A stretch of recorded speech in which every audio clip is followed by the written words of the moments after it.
मित्रांनो, अनेकदा आपला डोळा फडफडतो आणि आपण बेचैन होऊन जातो। डोळा फडफडणे या बाबतीत अनेक गैरसमज देखील समाजात आहेत। तसेच बऱ्याच गमती जमती या डोळा फडफडण्यावर तुमच्या आयुष्यात घडल्या देखील असतील। हल्लीच्या मुलांना कदाचित या बाबतीतले फारसे काही माहित नसेल।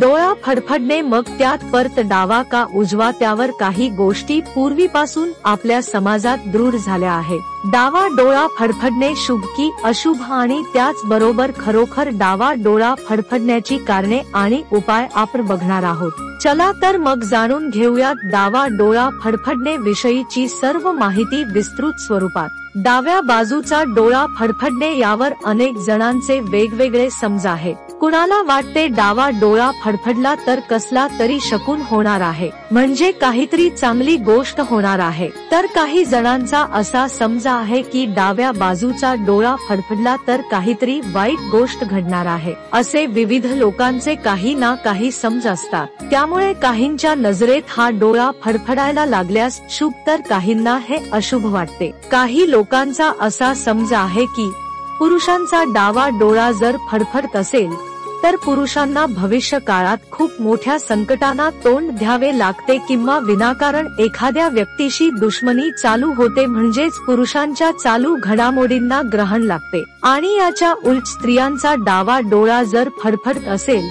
तर त्याचा स्त्रियांना खूप फायदा होतो, कोणता ना कोणता लाभ नक्की मिळतो। म्हणजेच डावा डोळा फडफडणे हे पुरुषांसाठी अशुभ तर स्त्रियांसाठी शुभ मानले जाते। काही लोकांचा असा सुद्धा समज आहे की जर कुणी आपली आठवण काढत असेल तरी देखील डावा डोळा फडफडतो। आता प्रत्येकाच्या स्वतःच्या विचारांवर हे मानणे की न मानणे अवलंबून आहे। या सर्व गोष्टींवर तुम्ही किती आणि केवढा विश्वास ठेवायचा हे ज्याचे त्याने ठरवावे। जुन्या काळातील लोक सांगायचे की डावा डोळा फडफडत असेल तर त्या डोळ्यावरून सोन्याची अंगठी फिरवावी। आणि काही जण असेही सांगतात की विवाहित स्त्रिया आपल्या गळ्यातील मंगळसूत्राच्या सोन्याच्या वाट्या सुद्धा फडफडत्या डोळ्यावर फिरवू शकतात। आता तुम्हाला जर अशा गोष्टींवर विश्वास असेल तर असे करून बघण्यास काहीच हरकत नाही।